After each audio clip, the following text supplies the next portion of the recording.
ನೇತೃತ್ವದಲ್ಲಿ ಎಲ್ಇಟಿ ಲಷ್ಕರ್ ಎ ತೈಬಾ ಸಹ ಸಂಘಟನೆ ಟಿಆರ್ಎಫ್ ಕೈವಾಡ ಈಗ ಜಾಗತಿಕ ಮಟ್ಟದಲ್ಲಿ ಸಾಬೀತಾಗಿದೆ. ಭಾರತ ಅದಕ್ಕೆ ಬೇಕಾಗಿರೋ ಸಾಬೀತುಪಡಿಸೋದಕ್ಕೆ ಏನು ಬೇಕು ಅದನ್ನೆಲ್ಲ ಯುನೆಸ್ಕೋಗೆ ಕೊಟ್ಟಿದೆ ಭಾರತ ಎಲ್ಲ ಡೀಟೇಲ್ಸ್ ಅನ್ನ. ಟಿಆರ್ಎಫ್ ಉಗ್ರ ಸಂಘಟನೆ ಘೋಷಣೆಗೆ ಪ್ರಯತ್ನ, ವಿಶ್ವಸಂಸ್ಥೆ ಅಧಿಕಾರಿಗಳನ್ನ ಭೇಟಿಯಾದ ಭಾರತದ ನಿಯೋಗ. ಇದು ಉಗ್ರ ಸಂಘಟನೆ ಅಂತ ಹೇಳೋದಕ್ಕೆ ಏನೆಲ್ಲ ಪ್ರೂಫ್ ಬೇಕೋ ಅದು ಸಿಕ್ಕಿದೆ. ಯಾಕಂದ್ರೆ ಅಷ್ಟು ಉಗ್ರ ಕೃತ್ಯಗಳನ್ನು ಜಮ್ಮು ಕಾಶ್ಮೀರದಲ್ಲಿ ಮಾಡ್ತಾ ಇದೆ ಟಿಆರ್ಎಫ್.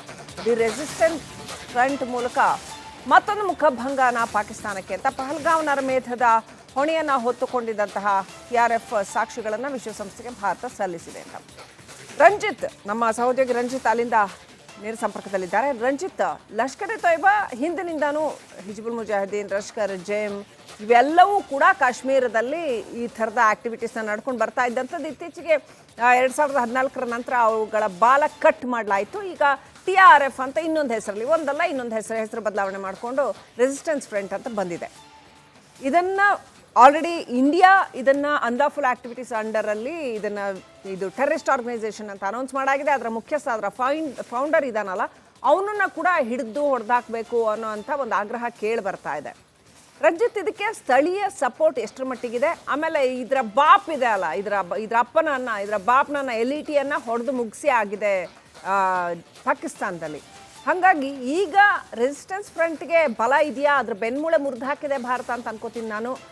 ಅದು ಸ್ಟಿಲ್ ಸ್ಟ್ರಾಂಗ್ ಆಗಿದೆಯಾ? ಅಲ್ಲಿನ ಜನ ಏನು ಹೇಳ್ತಾರೆ ಈ ರೆಸಿಸ್ಟೆನ್ಸ್ ಫ್ರಂಟ್ ಬಗ್ಗೆ? ನಿಮ್ಮ ಹತ್ರ ಏನು ಅಪ್ಡೇಟ್ ಇದೆ?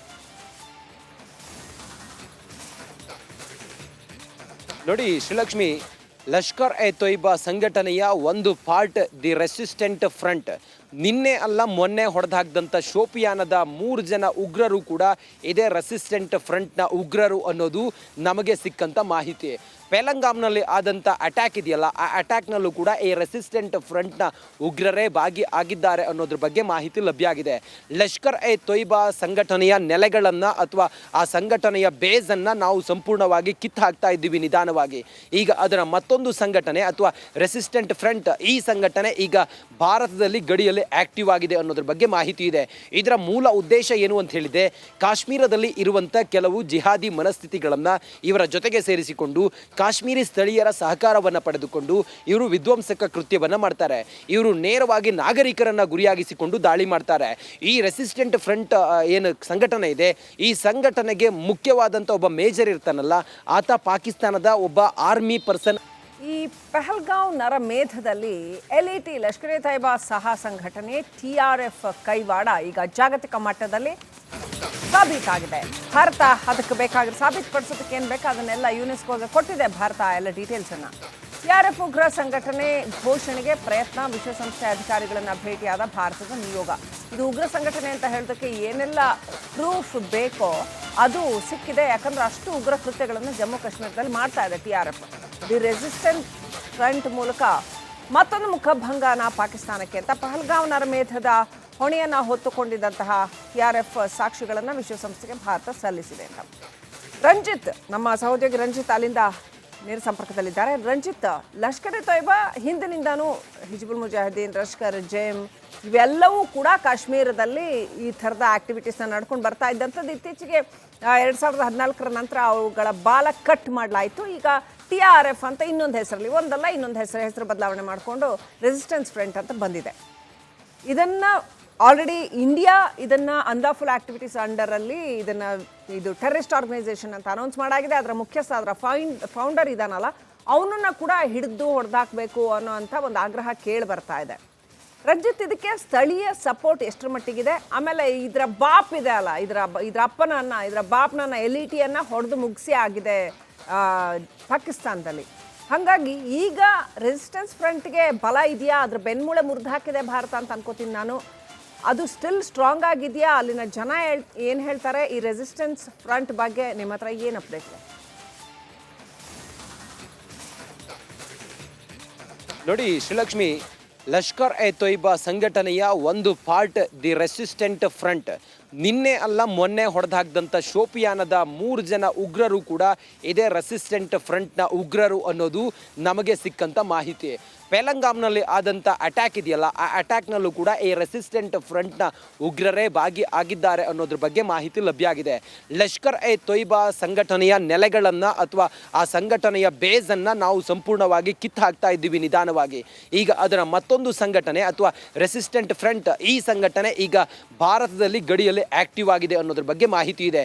ಇದರ ಮೂಲ ಉದ್ದೇಶ ಏನು ಅಂತ ಹೇಳಿದೆ, ಕಾಶ್ಮೀರದಲ್ಲಿ ಇರುವಂಥ ಕೆಲವು ಜಿಹಾದಿ ಮನಸ್ಥಿತಿಗಳನ್ನು ಇವರ ಜೊತೆಗೆ ಸೇರಿಸಿಕೊಂಡು ಕಾಶ್ಮೀರಿ ಸ್ಥಳೀಯರ ಸಹಕಾರವನ್ನು ಪಡೆದುಕೊಂಡು ಇವರು ವಿಧ್ವಂಸಕ ಕೃತ್ಯವನ್ನು ಮಾಡ್ತಾರೆ. ಇವರು ನೇರವಾಗಿ ನಾಗರಿಕರನ್ನು ಗುರಿಯಾಗಿಸಿಕೊಂಡು ದಾಳಿ ಮಾಡ್ತಾರೆ. ಈ ರೆಸಿಸ್ಟೆಂಟ್ ಫ್ರಂಟ್ ಏನು ಸಂಘಟನೆ ಇದೆ, ಈ ಸಂಘಟನೆಗೆ ಮುಖ್ಯವಾದಂಥ ಒಬ್ಬ ಮೇಜರ್ ಇರ್ತಾನಲ್ಲ, ಈ ಪಹಲ್ಗಾಂವ್ ನರಮೇಧದಲ್ಲಿ LET ಲಷ್ಕರ್ ಎ ತೈಬಾ ಸಹ ಸಂಘಟನೆ TRF ಕೈವಾಡ ಈಗ ಜಾಗತಿಕ ಮಟ್ಟದಲ್ಲಿ ಸಾಬೀತಾಗಿದೆ. ಭಾರತ ಅದಕ್ಕೆ ಬೇಕಾಗಿರೋ ಸಾಬೀತುಪಡಿಸೋದಕ್ಕೆ ಏನು ಬೇಕು ಅದನ್ನೆಲ್ಲ ಯುನೆಸ್ಕೋಗೆ ಕೊಟ್ಟಿದೆ ಭಾರತ ಎಲ್ಲ ಡೀಟೇಲ್ಸನ್ನು. TRF ಉಗ್ರ ಸಂಘಟನೆ ಘೋಷಣೆಗೆ ಪ್ರಯತ್ನ, ವಿಶ್ವಸಂಸ್ಥೆ ಅಧಿಕಾರಿಗಳನ್ನು ಭೇಟಿಯಾದ ಭಾರತದ ನಿಯೋಗ. ಇದು ಉಗ್ರ ಸಂಘಟನೆ ಅಂತ ಹೇಳೋದಕ್ಕೆ ಏನೆಲ್ಲ ಪ್ರೂಫ್ ಬೇಕೋ ಅದು ಸಿಕ್ಕಿದೆ. ಯಾಕಂದ್ರೆ ಅಷ್ಟು ಉಗ್ರ ಕೃತ್ಯಗಳನ್ನು ಜಮ್ಮು ಕಾಶ್ಮೀರದಲ್ಲಿ ಮಾಡ್ತಾ ಇದೆ TRF. ದಿ ರೆಸಿಸ್ಟೆಂಟ್ ಫ್ರಂಟ್ ಮೂಲಕ ಮತ್ತೊಂದು ಮುಖಭಂಗನ ಪಾಕಿಸ್ತಾನಕ್ಕೆ ಅಂತ ಪಹಲ್ಗಾಂವ್ ನರಮೇಧದ ಹೊಣೆಯನ್ನು ಹೊತ್ತುಕೊಂಡಿದ್ದಂತಹ TRF ಸಾಕ್ಷಿಗಳನ್ನು ವಿಶ್ವಸಂಸ್ಥೆಗೆ ಭಾರತ ಸಲ್ಲಿಸಿದೆ ಅಂತ. ರಂಜಿತ್, ನಮ್ಮ ಸಹೋದ್ಯೋಗಿ ರಂಜಿತ್ ಅಲ್ಲಿಂದ ನೇರ ಸಂಪರ್ಕದಲ್ಲಿದ್ದಾರೆ. ರಂಜಿತ್, ಲಷ್ಕರ್ ಎ ತೊಯ್ಬಾ ಹಿಂದಿನಿಂದಾನು ಹಿಜ್ಬುಲ್ ಮುಜಾಹಿದೀನ್, ಲಷ್ಕರ್ ಜೈಮ್ ಇವೆಲ್ಲವೂ ಕೂಡ ಕಾಶ್ಮೀರದಲ್ಲಿ ಈ ಥರದ ಆಕ್ಟಿವಿಟೀಸ್ನ ನಡ್ಕೊಂಡು ಬರ್ತಾ ಇದ್ದಂಥದ್ದು. ಇತ್ತೀಚೆಗೆ 2014 ನಂತರ ಅವುಗಳ ಬಾಲ ಕಟ್ ಮಾಡಲಾಯಿತು. ಈಗ TRF ಅಂತ ಇನ್ನೊಂದು ಹೆಸರಲ್ಲಿ, ಒಂದಲ್ಲ ಇನ್ನೊಂದು ಹೆಸರು ಬದಲಾವಣೆ ಮಾಡಿಕೊಂಡು ರೆಸಿಸ್ಟೆನ್ಸ್ ಫ್ರಂಟ್ ಅಂತ ಬಂದಿದೆ. ಇದನ್ನು ಆಲ್ರೆಡಿ ಇಂಡಿಯಾ ಇದನ್ನು ಅನ್ಲಾಫುಲ್ ಆಕ್ಟಿವಿಟೀಸ್ ಅಂಡರಲ್ಲಿ ಇದು ಟೆರರಿಸ್ಟ್ ಆರ್ಗನೈಸೇಷನ್ ಅಂತ ಅನೌನ್ಸ್ ಮಾಡಾಗಿದೆ. ಅದರ ಮುಖ್ಯಸ್ಥ, ಅದರ ಫೌಂಡರ್ ಇದಾನಲ್ಲ, ಅವನನ್ನು ಕೂಡ ಹಿಡಿದು ಹೊಡೆದಾಕಬೇಕು ಅನ್ನೋಂಥ ಒಂದು ಆಗ್ರಹ ಕೇಳಿ ಬರ್ತಾ ಇದೆ. ರಂಜಿತ್, ಇದಕ್ಕೆ ಸ್ಥಳೀಯ ಸಪೋರ್ಟ್ ಎಷ್ಟರ ಮಟ್ಟಿಗಿದೆ? ಆಮೇಲೆ ಇದರ ಬಾಪ್ ಇದೆ ಅಲ್ಲ, ಇದರ ಅಪ್ಪನನ್ನು, ಇದರ ಬಾಪ್ನನ್ನು, LETಯನ್ನು ಹೊಡೆದು ಮುಗಿಸಿ ಆಗಿದೆ ಪಾಕಿಸ್ತಾನದಲ್ಲಿ. ಹಾಗಾಗಿ ಈಗ ರೆಸಿಸ್ಟೆನ್ಸ್ ಫ್ರಂಟ್ಗೆ ಬಲ ಇದೆಯಾ? ಅದ್ರ ಬೆನ್ಮೂಳೆ ಮುರಿದು ಹಾಕಿದೆ ಭಾರತ ಅಂತ ಅನ್ಕೋತೀನಿ ನಾನು. ಅದು ಸ್ಟಿಲ್ ಸ್ಟ್ರಾಂಗ್ ಆಗಿದೆಯಾ? ಅಲ್ಲಿನ ಜನ ಏನು ಹೇಳ್ತಾರೆ ಈ ರೆಸಿಸ್ಟೆನ್ಸ್ ಫ್ರಂಟ್ ಬಗ್ಗೆ? ನಿಮ್ಮ ಹತ್ರ ಏನು ಅಪ್ಡೇಟ್ ಇದೆ?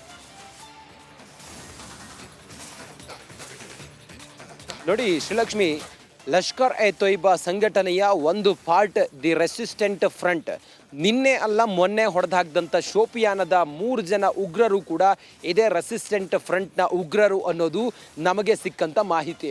ಪೆಹಲ್ಗಾಮ್ನಲ್ಲಿ ಆದಂಥ ಅಟ್ಯಾಕ್ ಇದೆಯಲ್ಲ, ಆ ಅಟ್ಯಾಕ್ನಲ್ಲೂ ಕೂಡ ಈ ರೆಸಿಸ್ಟೆಂಟ್ ಫ್ರಂಟ್ನ ಉಗ್ರರೇ ಆಗಿದ್ದಾರೆ ಅನ್ನೋದ್ರ ಬಗ್ಗೆ ಮಾಹಿತಿ ಲಭ್ಯ ಆಗಿದೆ. ಲಷ್ಕರ್ ಎ ತೊಯ್ಬಾ ಸಂಘಟನೆಯ ನೆಲೆಗಳನ್ನು ಅಥವಾ ಆ ಸಂಘಟನೆಯ ಬೇಸನ್ನು ನಾವು ಸಂಪೂರ್ಣವಾಗಿ ಕಿತ್ತು ಹಾಕ್ತಾ ಇದ್ದೀವಿ ನಿಧಾನವಾಗಿ.